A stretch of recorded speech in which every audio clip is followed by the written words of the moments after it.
The Chanel Boy and Lil Uzi Vert track ISNT, just a label or a style, it's a weather system inside a pulse of bass and bright synths.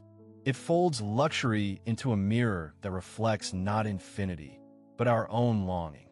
When the tempo snaps, when the ad-libs pop like tiny fireworks, you hear more than fashion. You hear a confession about how we measure ourselves in public in glass storefronts. In the chimes of acceptance from strangers who never know our names. This is a guide not to the swag of the song, but to the psychology behind it. The way a single line can redraw the map of desire. SFX, beat _drop. One openings and Lil Uzi Vert's Chanel Boy feel like someone leaning into a story they're about to tell you for the first time. The melody skates along a thin line between joy and grievance.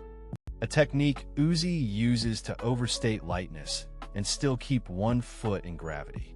The track doesn't yell about success, it whispers about it, letting the chrome sheen of the word Chanel gloss over the darker parts of ambition, the fear of being seen, the longing to belong, the uneasy certainty that getting what you want might still leave you with the same questions you started with.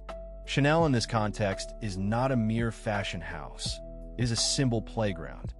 It's the way people measure worth in something external, something you can buy, borrow, or borrow for a night. The guide here isn't to condemn that impulse, but to examine how the song uses the impulse to pull us toward vulnerability. When Uzi repeats the name, he isn't worshiping the product so much as exposing the furthest edge of the self that believes a label can rewrite a life.